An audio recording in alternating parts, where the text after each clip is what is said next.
meut, tous les reptiles qui couvrent la surface de la terre. Mais ce que tu ne comprends pas, c'est que quand il dit oiseau, ce n'est pas toujours un oiseau. La Bible est métaphorique. Il y a beaucoup de messages où quand tu as assisté, le Seigneur te fait comprendre que ici, quand je parle d'oiseaux, tout ce qui est élevé va t'évoquer les entités célestes. Quand je parle, par exemple, de tout ce qui se meut, tout ce qui rampe, je te parle des esprits sataniques. Et l'autorité irrelative t'a été conférée à ton esprit. C'est pourquoi lorsque nous lisons, faisons attention. Genèse chapitre 1, verset 27. Il te le dit clairement, faisons l'homme à notre image, selon notre ressemblance, et qu'il ait la domination. Et vous allez voir ça aussi dans le psaume 8. Comment David dit que Dieu a créé l'homme de peu inférieur à Dieu. C'est-à-dire tu es seulement un tout petit peu inférieur à Dieu. Est-ce que vous comprenez? Donc, ce qu'il y a dans ta vie aujourd'hui, le don qu'il y a dans ta vie aujourd'hui est un investissement de Dieu. Dieu est un investisseur. Alléluia. Dieu est un investisseur. J'aimerais que tu comprennes cela. Tout ce qui est en toi est un investissement. Et quand nous allons dans cette parole, il dit, la parole de l'Éternel fut adressée à Jérémie. Il commence d'abord parole de Jérémie, fils de Ikija, l'un des sacrificateurs d'Anatot, son père. Donc le père de Jérémie, c'est un prêtre. Donc par exemple, si toi tu es né de quelqu'un qui a un don spirituel, ce n'est pas un hasard. C'est Dieu qui a voulu te préparer un milieu. Mais quel est le but pour lequel Dieu a investi toutes ces choses en toi? Amen. Quel est le but pour lequel Dieu avait à ce que tu arrives dans cet environnement? Pourquoi il a voulu que tu sois l'aîné? Pourquoi il a voulu que tu sois le dernier? Pourquoi il a voulu que tu sois le second? Quel est le but derrière? Tu as un rôle à jouer. Et ce rôle, si tu le sous-estimes, tu passeras à côté de ta destinée. Et derrière ton rôle, il y a aussi le destin de plusieurs personnes, à commencer par les membres de ta famille. Ta négligence peut être fatale spirituellement, même aux membres de ta famille. Avant d'aller voir les âmes auxquelles tu prêches, avant d'aller vers les âmes que tu encadres, il y a d'abord les membres de ta famille. Amen. Et tout à l'heure, j'avais une discussion avec le frère Joss. Je lui parlais des priorités familiales. La Bible dit que la famille est un signe. Prendre soin de sa famille, prendre égard au bien-être de sa famille est un signe de conviction. On dit que celui qui ne prend pas soin de sa famille est pire qu'un incroyant. C'est ce que l'apôtre Paul dit. Celui qui ne prend pas soin de sa famille est pire qu'un incroyant. Est-ce que vous voyez? C'est là où vous voyez beaucoup de gens qui ont des dons. Ils ont des ministères qui réussissent, mais ils ont des mariages malheureux. C'est des divorcés. Parce qu'on n'arrive pas parfois à faire cette balance. Et Dieu t'envoie comme il a envoyé Jérémie. Et je tiens à te dire que, comme le dit Romains chapitre 10, que toutes les choses que tu vois dans la Bible, toutes ces histoires ont été placées là pour nous servir d'exemple. Ce que Dieu dit à Jérémie d'une certaine façon, il te le dit à toi aussi. Alléluia. Amen. Quand Dieu dit à Jérémie, avant que je ne t'eusse formé dans le sein de ta mère, je te connaissais, il te le dit à toi aussi. Pour preuve, il le dit à David. David le dit dans le psaume 139. Dans le psaume 139, David déclare tes yeux me voyaient lorsque j'étais encore une masse informe, tissée dans les profondeurs de la terre. Tes yeux me voyaient. Et tous les jours de ma vie étaient inscrits devant toi avant qu'aucun d'eux n'existât. Donc, nous, dans ton existence, frère Jos, on est avec la sœur Bijou, non? C'est la sœur Bijou, c'est ça? Celle qui chantait tout à l'heure, c'est la sœur Bijou. Oui, oui. Ah, je confonds un peu. Donc, sœur Bijou, là où tu es, il faut que tu saches, ton existence n'a pas commencé le jour de ta naissance. Non, ton existence n'a pas commencé le jour où tes parents t'ont fécondé. Non, c'est faux. Il y a beaucoup de gens qui ne savent pas ça. L'existence commence dans l'éternité. Éphésiens chapitre 1, verset 3. Béni soit le Seigneur Jésus-Christ, béni soit Dieu, le Père de notre Seigneur Jésus-Christ, qui nous a bénis de toutes sortes de bénédictions dans les lieux célestes. Et plus loin, on te précise que cette bénédiction, cette mise à l'écart, a été faite avant la fondation du monde. Mais comment est-ce que tu peux être concerné avant même que le monde soit créé, alors que tu n'existes pas? Ça veut dire que tu existes quelque part. Même ta maison qui va être construite en 2022, elle existe déjà dans ta pensée. Elle existe. Le ministère auquel tu aspires, il existe déjà dans ton cœur. Alléluia. Donc, lorsque le Seigneur dit à Jérémie, avant que je ne puisse former dans le sein de ta mère, je te connaissais. Et avant que tu fusses sorti de son ventre, je t'avais établi, je t'avais consacré. Donc, ton don, tu es né avec. Mais ton don a un but. Ton don a un rôle. Tu ne peux pas, aujourd'hui, toi qui connais Dieu, toi qui pries, toi qui connais la parole de Dieu, continuer d'accepter qu'il y ait des divisions dans ta famille, continuer d'accepter qu'il y ait des problèmes de stérilité dans ta famille, continuer d'accepter qu'il y ait des problèmes de chômage chronique dans ta famille, continuer d'accepter qu'il y ait des problèmes de célibat chronique dans ta famille, des problèmes d'indigence et de manque d'opportunité. Tu ne peux pas accepter ça. Alors que toi, tu es investi par Dieu. Alléluia. Tu ne peux pas accepter ça. La parole de Dieu dit, avant que tu ne sortes du sein de ta maman, Dieu, ce n'est pas un aventurier. Dieu n'est pas un improvisateur. Dieu est quelqu'un de discipliné. Il a un plan, la preuve. Avant même que le Christ ne vienne sur la terre, on disait qu'il naîtra d'une vierge. On savait qu'il allait être trahi par l'un des siens. On savait qu'il mourrait, qu'il ressuscitera après 3 jours. On savait tout ça, avant même qu'il ne vienne sur la terre. Est-ce que quelqu'un comprend cela? Ça veut dire que Dieu, c'est quelqu'un qui a un plan. Avant que Jacob et Ésaü ne naissent, alors qu'ils se donnaient des coups dans le ventre, le Seigneur a dit à leur maman, il y a 2 peuples dans ton ventre, mais le cadet va dominer sur l'aîné. Donc Dieu savait. C'est pour te dire que Dieu a un plan. Est-ce que tu comprends? C'est pour te dire aussi que, je reviens à ce que j'ai dit au début, tu n'es pas venu dans votre famille par hasard. Le don que tu as, tu n'as pas ce don-là par hasard. À Jérémie, Dieu a dit qu'il lui avait donné le don de prophétie. Ce n'est pas ton don à toi, ne le force pas. Dieu te bénira ou tu illustreras correctement, tu manifesteras Dieu correctement lorsque tu le serviras avec puissance correctement dans le couloir dans lequel il t'appelle. Si tu es appelé à être chantre, chante. Tu ramèneras les gens à Dieu avec tes chansons. Si tu es appelé à être évangéliste, évangélise. Il t'a appelé à être docteur, enseigne les gens. Est-ce que quelqu'un comprend? Mais à Jérémie, on dit qu'il a investi. Donc, il dit, je t'ai consacré. C'est-à-dire, il a mis à l'écart. Et il lui dit, il a consacré prophète des nations. Donc, si on parle par exemple de la vie de frère Jean, on va dire, il a consacré peut-être évangéliste de je ne sais quoi. Si on va chez quelqu'un d'autre, on va dire, il a consacré pasteur de je ne sais quoi. Donc, à chacun, d'après 1 Corinthiens 12, Dieu a donné un don spirituel. Et il dit ici, Jérémie réagit. Et vous allez remarquer que la réaction là, la plupart des personnes appelées, sauf peut-être Ésaïe, sinon la plupart des personnes appelées ont cette réaction. Jérémie dit à Dieu, je ne suis qu'un enfant. C'est à peu près la même réaction que Moïse avait lorsque le Seigneur lui dit d'aller auprès de Pharaon.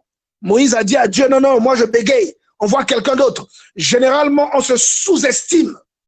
Généralement, on n'a pas confiance en son don. On n'a pas confiance dans ce que Dieu peut faire au travers de notre don. On se voit tout petit. Et vous voyez que c'est ce qui joue des tours à Jérémie. Mais tout ça, c'est un enseignement pour dire, Jean, toi dans ta vie, attention, il peut arriver un moment où tu vas douter de ton appel. Il peut arriver un moment où tu vas douter de l'efficacité de la présence de Dieu dans ta vie.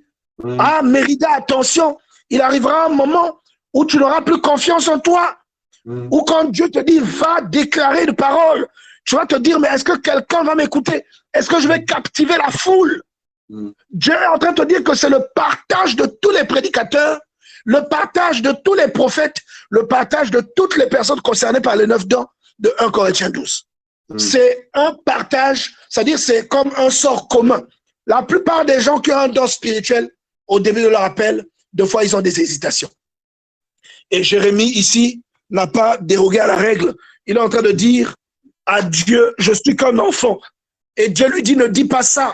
Donc j'aimerais encourager quelqu'un ici qui a reçu un appel de Dieu, qui a reçu un investissement et qui est conscient d'avoir cet investissement en lui, mais qui parfois se dit, moi je suis encore jeune, je ne peux peut-être pas prier pour tel problème dans ma famille. Ça, c'est un problème, c'est les grands qui doivent se lever, qui doivent parler de ça. Ce sont les anciens qui doivent se réunir. Dieu dit, ne dis pas ça. Parce que ce n'est pas toi qui fais la chose, c'est l'onction de Dieu en toi qui fait la chose. Ce n'est pas toi qui emmène la réparation.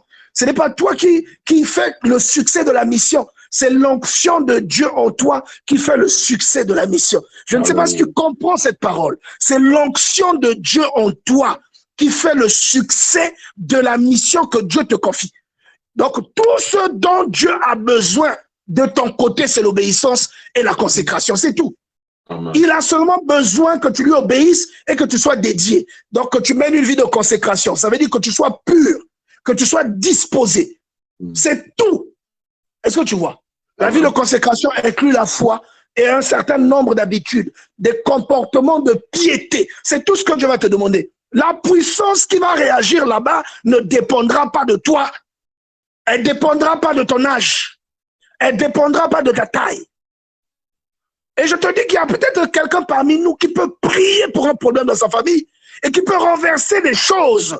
Mais il est en train de se sous-estimer parce qu'il trouve que quand je prie, Dieu ne me répond pas. Ou quand je prie, les rêves que je fais, je ne les comprends pas. Oui, je dis, ah, mais moi-même, quand je vais prier pour tel problème alors que je suis malade, je vais te dire une chose, bien-aimée dans le Seigneur. La parole de Dieu déclare que Jésus, lorsqu'il est allé sur la croix, il y a des gens qui lui ont dit, toi qui guérissais les autres, mais pourquoi est-ce que tu ne descends pas de la croix? Pourquoi tu ne descends pas pour te sauver toi-même? Et il y a même un voleur qui lui a dit, mais sauve-toi et sauve-nous avec. Toi qui faisais ceci. On va te dire, toi qui prêches la parole, mais pourquoi tu es au chômage? On te dira, toi qui prêches la parole, mais pourquoi tu n'as pas d'enfant? Toi qui pries beaucoup, mais pourquoi tu n'es pas marié? On va te dire des choses qui vont attaquer ta foi. Et si tu ne lis pas la Bible, tu vas tomber dans ce piège. Amen. Tu vas demander des comptes à Dieu qui n'ont aucun sens. Tu vas dire à Dieu, ah Seigneur, mais c'est vrai, pourtant moi je te sers, mais pourquoi il y a tel manquement? Et je vais te dire que Dieu manifestait en chair. On lui a dit à la croix, mais toi qui guérissais les gens, mais pourquoi tu ne descends pas de la croix? Descends de la croix pour qu'on accepte que vraiment c'est toi, tu es qui tu prétends être. On lui a dit ça. Tu vois? Donc Dieu peut te mettre sur la croix aujourd'hui. Les gens se moqueront de toi. Mais ils ne savent pas que la croix là, c'est le secret d'une délivrance de beaucoup de personnes. Parce que lorsque tu es dans cette situation de difficulté, où tu cherches à te marier, mais que le mariage ne vient pas, tu vas chercher Dieu. Lorsque tu es dans cette situation de stérilité, que tu cherches un enfant, que l'enfant ne vient pas, tu vas chercher Dieu. Tu vas prier pour que Dieu se souvienne de toi. Tu feras des programmes de prière. Ça va faire naître en toi le zèle. Et tu deviendras une source de délivrance de beaucoup. Seulement parce que tu as eu un problème. On n'est pas plus intelligent que Dieu. Et Dieu dit à Jérémie, ne dis pas je suis un enfant, car tu iras auprès de tous ceux auprès de qui je t'enverrai et tu leur diras tout ce que je te demanderai de dire. J'aimerais que tu sois conscient de ceci. Dieu t'a investi d'une mission. Je ne sais pas quelle est ta mission, ni quel est ton don. Mais je pense que tu peux te rendre compte de ce à quoi Dieu t'appelle. Avec un peu de discernement, tu peux savoir que lorsque tu pries, il y a une puissance qui se dégage de toi. Tu peux remarquer peut-être que tu rêves souvent les problèmes des gens. Ça, c'est un signe que tu as un don d'intercession et que si tu pries pour des cas, ces cas-là peuvent se résorber. J'aimerais que tu comprennes que ce qu'il y a dans ta vie peut être délogé à cause de l'investissement que Dieu a déposé en toi. Je viens parler ici à quelqu'un qui est dans une famille où il y a la sorcellerie. Je viens parler à quelqu'un qui se trouve dans une famille où il y a des mauvaises pratiques. La Bible déclare dans Jérémie chapitre 1 verset 19 Ils te feront la guerre, mais ils ne te vaincront pas. Je ne sais pas si tu mesures que ici c'est Dieu qui te parle. Il a parlé à Jérémie hier. Mais 1 Corinthiens 10 te dit que ce qui est dans la Bible là, en fait, c'est un exemple que Dieu te donne de ta propre vie. Alléluia. Il dit, ils te feront la guerre, mais ils ne te vaincront pas. Donc, il y a des gens qui pourront s'acharner. Il y a peut-être quelqu'un sur qui une personne est en train de s'acharner. Et tu ressens cet acharnement dans les rêves. Il y a peut-être quelqu'un qui remarque dans les rêves qu'il est tout le temps combattu. Qu'on fait tout pour abuser de toi dans les rêves. Pour te violer dans les rêves. Pour te donner la nourriture dans les rêves. Dieu te dit, ils vont faire la guerre contre toi, mais ils ne vont pas te vaincre. Ils vont venir pour essayer de coucher avec toi, pour te donner la nourriture pendant ton sommeil. Mais Dieu te dit que tout ça, c'est une guerre. Mais à la fin, ils ne te vaincront pas. Amen. Alléluia. Amen. Les raisons pour lesquelles ils sont en train de faire tout ça, ces raisons-là, ils ne trouveront pas satisfaction. Il n'y aura pas de satisfaction à la fin. Laisse-les se fatiguer. Ils vont te citer des exemples. Ils vont t'exposer en face de certains problèmes pour attaquer ta foi.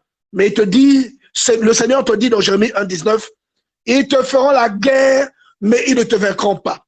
Et quand on remonte au verset 10, j'aime beaucoup le verset 10. Le verset 10 dit, regarde, je t'établis aujourd'hui sur les nations. Alléluia. Je t'établis. Ici, on parle de nations. Mais en réalité, quand il s'agit de toi et moi, on parle de nos familles respectives. On parle de nos foyers. On parle de nos mariages. On parle du lieu de notre travail. On parle de nos quartiers qui sont parfois sous le joug de l'occultisme, qui sont sous certaines dominations. Une famille où règnent parfois des totems bizarres. Dieu dit, il dit, regarde, je t'établis aujourd'hui sur les nations et sur les royaumes. C'est Dieu qui donne l'autorité que tu recherches. Et il ajoute, pour que tu arraches. Donc, il t'a établi pourquoi? Pour que tu arraches et que tu abattes. Vous êtes sûr que c'est Jérémie qui avait la puissance là, de son plein gré, il pouvait se dresser contre les sacrificateurs et contre le roi de Juda. La preuve, le roi Sédécias l'a foutu en prison. On l'a jeté dans un puits. Est-ce que vous voyez? Parce qu'il avait annoncé une prophétie. Donc, c'est par la puissance de Dieu que les choses se réalisent. Amen. Il est en train de dire ici, je t'établis aujourd'hui sur les nations et sur les royaumes. Donc, que ce soit un domaine familial, un domaine professionnel, un domaine sacerdotal, parce qu'il y a même des disciples du diable dans l'église, des gens qui viennent seulement pour combattre d'autres personnes, pour compliquer la vie à d'autres personnes. Dieu te dit, je te donne le pouvoir et je t'établis. Pourquoi? Pour que tu arraches et que tu abattes. Pour que tu arraches et que tu abattes. Maintenant, la question que tu vas te poser, tu vas arracher quoi? Tu vas abattre quoi? Alléluia. Amen. Tu vas arracher quoi? Tu vas abattre quoi? Il y a des œuvres qui dominent sur les aspects, toutes les dimensions citées là. Il y a des œuvres qui dominent sur ces dimensions dont Dieu t'a chargé. C'est-à-dire, Dieu t'a donné la responsabilité de démanteler ces œuvres-là. Je ne sais pas si tu comprends ce que je vais te dire. Amen. Dieu t'a donné l'investissement. C'est-à-dire, il te dit, toutes les personnes qui écoutent cette parole ce soir, ce n'est pas un hasard que vous écoutiez cette parole. Amen. C'est un message personnel que Dieu veut adresser à un enfant de Dieu ce soir. Il parle de royaume, il parle de ville, mais en réalité, quand ça descend à notre niveau, il s'agit de ta famille, Amen. Il s'agit de ton foyer, il s'agit de tes entreprises, il s'agit de tes business. Il dit arrache et abat. C'est-à-dire tu dois déraciner ce qui n'est pas normal. Et ce n'est pas par ta force. Et cette autorité, c'est lui qui te la confère. Amen. Donc il dit, regarde, je t'établis aujourd'hui sur les nations, sur les royaumes, pour que tu arraches et que tu abattes. Pour que tu ruines. Oh, vraiment, j'aime cette parole. pour que tu ruines, donc pour que tu fasses échouer. Est-ce que tu comprends? Dit, ruiner quelque chose, c'est emmener l'échec sur la chose. Donc il dit pour que tu fasses échouer. Il dit pour que tu ruines. Donc Dieu t'a investi là où tu es là. Pour que ce qui se passe dans ta famille, premièrement, ce qui se passe dans ta maison, que tu fasses échouer ça. Come on. Que tu fasses échouer ça. Il dit pour que tu arraches, pour que tu abattes et que tu arraches, pour que tu ruines et que tu détruises. Donc Dieu t'a investi pour que par la prière, que tu détruises ce qui n'est pas normal. Amen. Que tu détruises les œuvres du diable dans ta vie, que tu les détruises aussi dans la vie des autres. La consécration emmène l'onction. Et c'est l'onction qui fait le reste. Ce n'est pas ta force. Lorsque la Bible dit qu'on a donné à David l'onction royale, l'onction, cette onction-là, c'est ce potentiel qui vient de Dieu et qui confirme ce à quoi Dieu t'appelle devant les gens. Et c'est une force qui t'accompagne et qui manifeste des signes qui vont confirmer que réellement c'est vrai, que tu as reçu cette autorité. Si tu n'as pas cette onction, tu vas aller te mettre t'embarquer dans une chose, la chose là va t'avaler. Alléluia. Amen. Elle va t'avaler. Tu n'as pas l'onction prophétique, tu vas t'amuser à aller prophétiser sur les gens, tu vas dire des bêtises, ça va te discréditer. Tu n'as pas reçu cette portion-là de la part de Dieu. Si Dieu t'a appelé à la modération, modère. Est-ce que quelqu'un comprend? Amen. Si Dieu t'a appelé à l'enseignement, enseigne. Tu n'as pas l'onction de miracle, c'est une onction. Quand le Seigneur dit dans Marc 16, 15, voici les signes qui accompagneront ceux qui auront cru. En mon nom, ils chasseront les démons, ils feront ceci, ils feront cela. Certes, mais tout ce qu'on cite, l'apôtre Paul nous rappelle dans 1 Corinthiens 12 que tous ne manifestent pas les mêmes dons. Amen. Yes, yes. Tous ne manifestent pas les mêmes choses. Yes. Il dit tous ne prophétisent pas, tous ne parlent pas en langue, tous ne font pas ceci, tous ne font pas cela, tous n'ont pas un don de miracle. L'Esprit donne à chacun selon l'utilité qui contribue à l'édification du corps de Christ. C'est ce que le Seigneur dit. Donc là où tu es, Dieu t'a appelé à quelque chose. Mais la Bible dit tu es la lumière du monde et le sel de la terre. Mais je pense qu'avant d'aller briller dans les nations, tu dois briller d'abord dans ta maison. Tu dois briller dans ta famille. Avant d'aller sauver les âmes dehors, commence par emmener le salut dans la vie de tes frères, de tes sœurs, de ta propre femme, de ton propre mari, de tes parents. Est-ce que tu vois? Amen. C'est ce que Jésus a voulu dire en disant que il les envoyait annoncer la parole, mais ils allaient commencer par Jérusalem. Et là, Jérusalem, ça devient maintenant comme le centre, comme ta famille, le lieu d'où tu viens, d'où tu es sorti. Alléluia. Et il dit, je t'établis pour que tu arraches et que tu abattes, pour que tu ruines et que tu détruises, pour que tu bâtisses et que tu plantes. Donc, il t'a aussi donné une onction qui te permet de bâtir ce qui n'était pas là, qui te permet de planter un fruit qui n'était pas possible de manger, de planter un arbre qui ne pouvait pas exister dans ta vie. Lui, il dit qu'il t'a donné le pouvoir dans ta famille. Tu peux emmener la prospérité.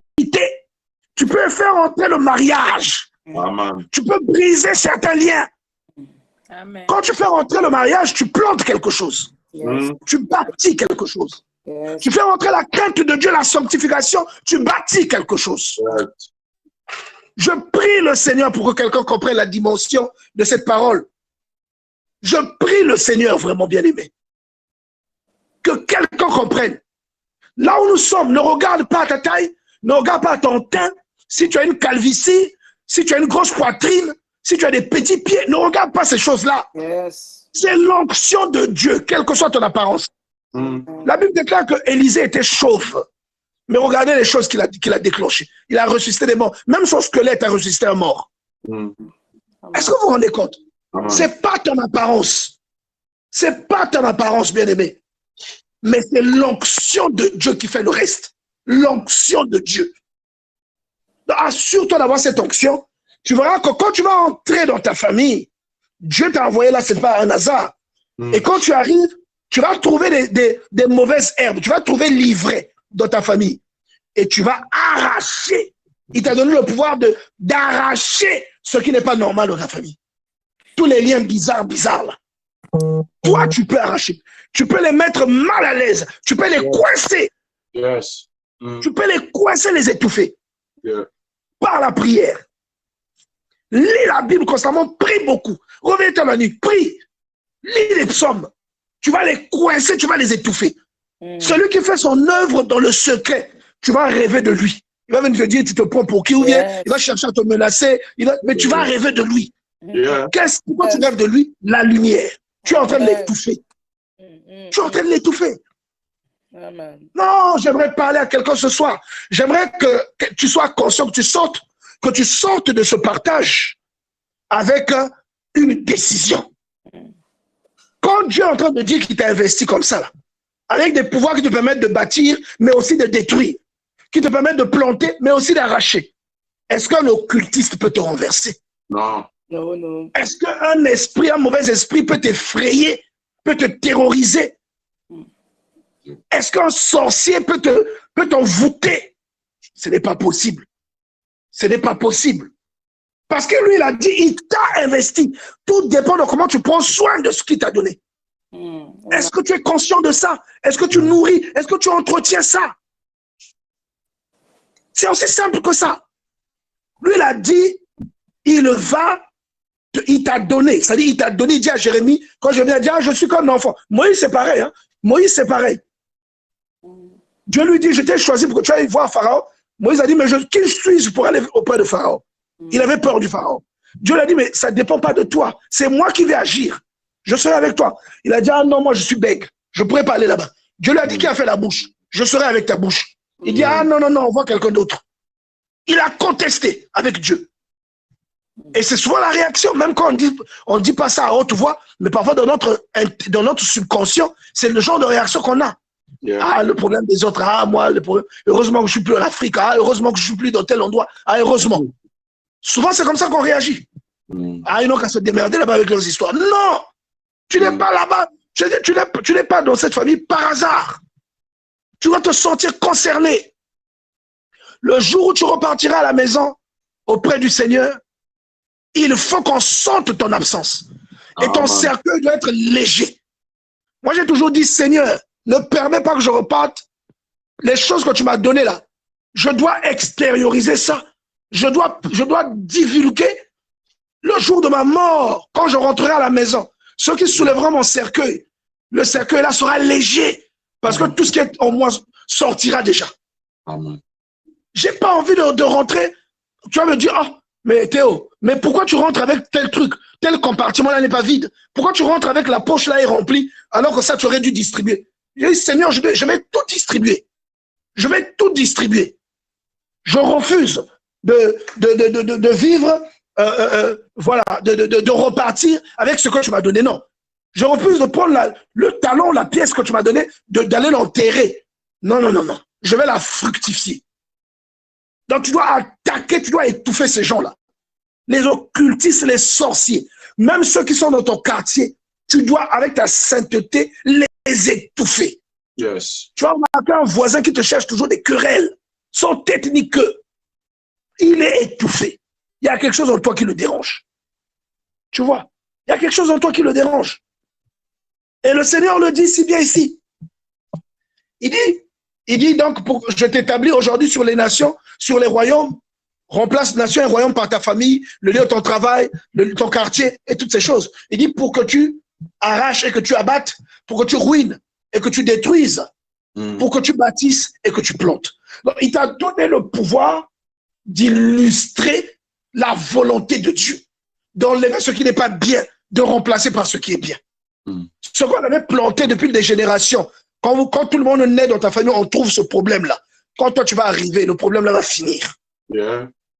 Quand toi, tu arrives, ça dit, ce sont les derniers instants de ce problème. Lance-toi ce défi en cette fin d'année. Que parce que toi, tu arrives là, peut-être tu es né dans cette famille, ah, ils ont commis l'erreur de me laisser vivre jusqu'à cet âge-là. Je suis né dans cette famille, ils n'avaient pas estimé le danger que je représentais pour eux. Là, il y a toujours la division dans cette famille.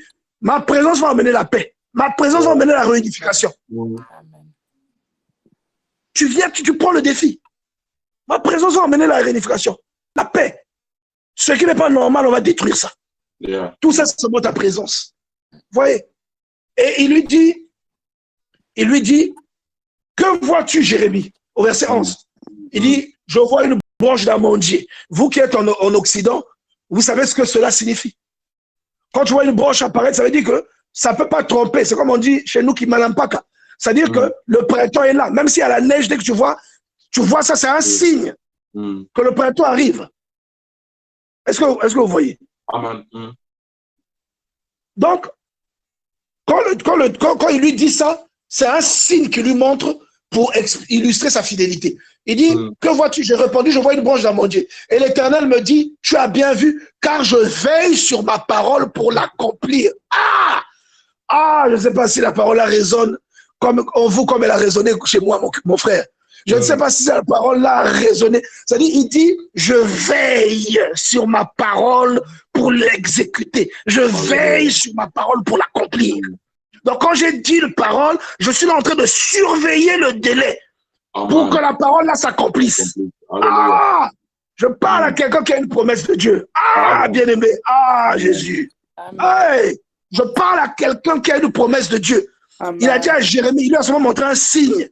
Regarde, qu'est-ce que tu vois? Il dit, une branche d'amandier. Quand tu vois ça, ça dit que ça ne peut plus rater. Et Dieu a dit, tu as bien vu. C'est un signe pour te montrer que quand je dis un truc, ce que je t'ai dit, tu feras ça. Amen. Quand j'annonce quelque chose, ça arrivera. Amen. Et je veille sur ma parole pour l'accomplir. Oh, gloire à Dieu. Amen. Gloire à Dieu. Amen. Oh, merci Jésus. Merci Seigneur. Voilà pourquoi je vais t'encourager même à célébrer Dieu pour les rêves, pour ce que tu vois seulement dans le sommeil. Tu vois ça seulement dans le sommeil, mais tu commences déjà à célébrer Dieu, à chanter. Alors c'est seulement dans le sommeil. Pourquoi? Parce que ce que tu vois dans le sommeil, c'est ce qui existe en esprit. Ce n'est pas encore manifesté charnellement. Ce n'est pas manifesté charnellement. Mais ça existe déjà. Est-ce que tu vois? Ça existe déjà. Ce n'est pas encore introduit. C'est comme Genèse 1, 26 et Genèse 2, 6. Il y a l'un où l'homme est créé, il n'est pas introduit. Le deuxième, l'homme est introduit. Vous voyez? Donc, mais pourtant, l'homme existait déjà. Mais au verset 3 de Genèse 2, on te dit, quand il n'y avait pas encore, le Seigneur n'avait pas encore fait pleuvoir sur la terre parce qu'il n'y avait aucun homme pour cultiver le sol. Mais pourtant, plus haut, on t'a dit que l'homme existait déjà. Mais il était où? S'il n'était pas sur terre.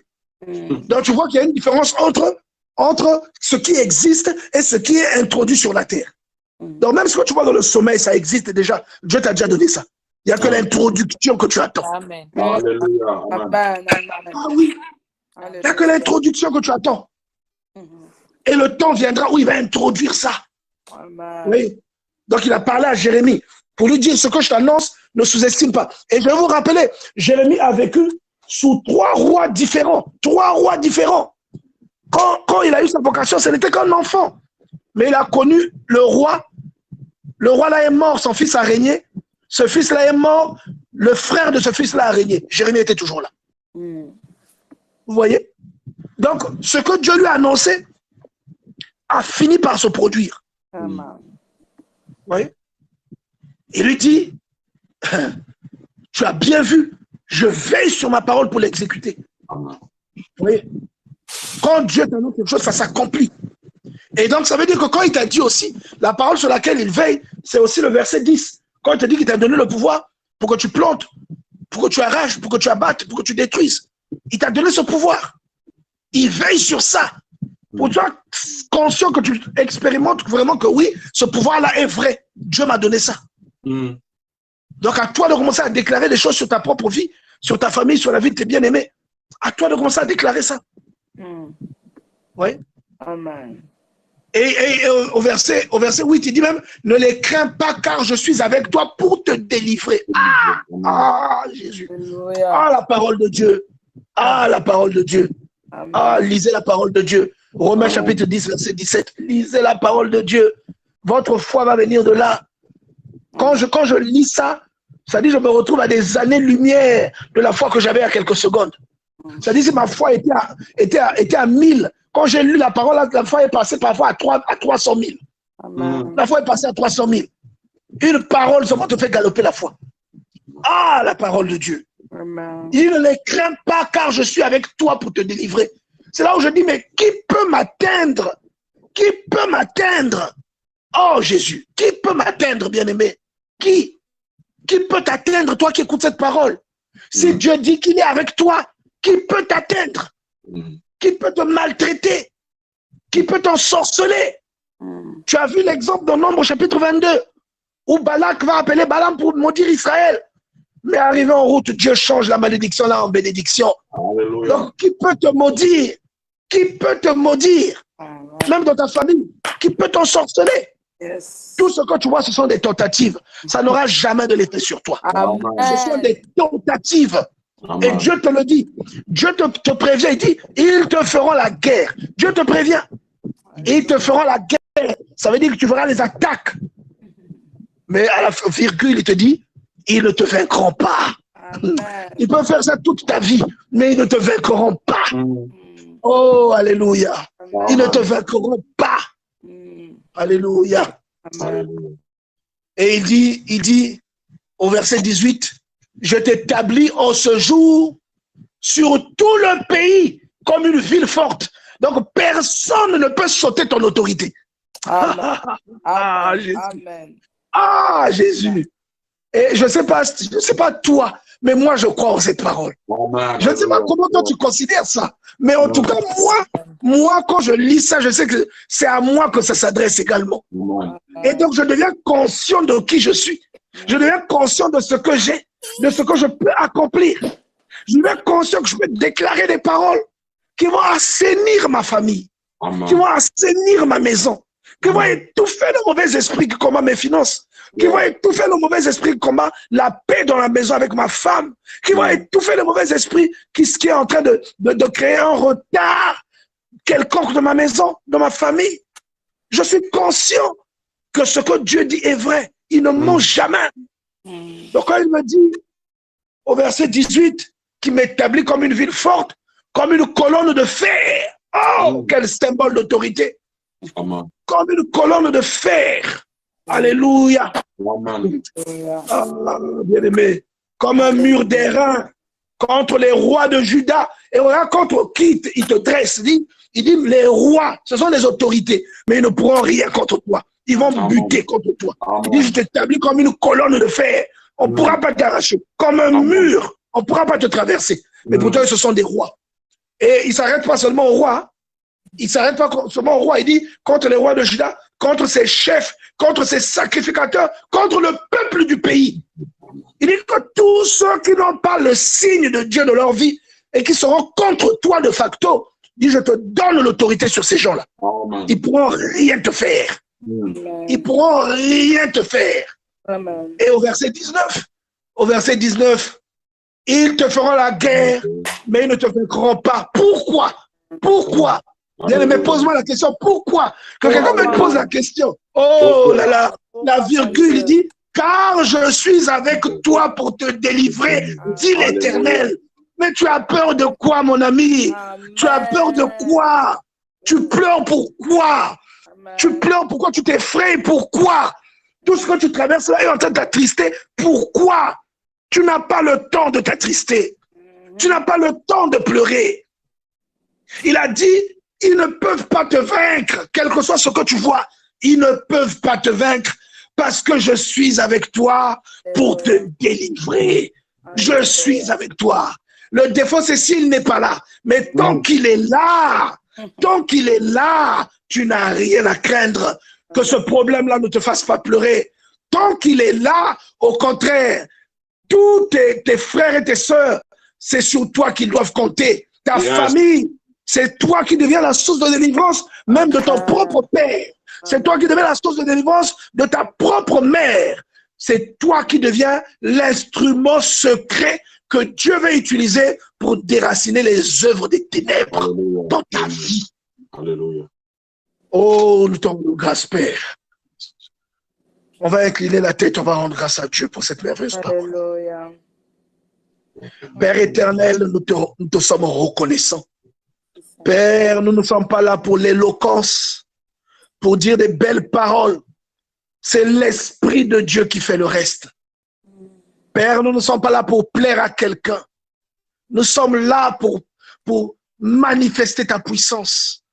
Nous sommes dans nos familles, Seigneur, pas pour concurrencer l'autorité familiale, mais nous sommes là pour illustrer la nature divine que tu as investie en nous.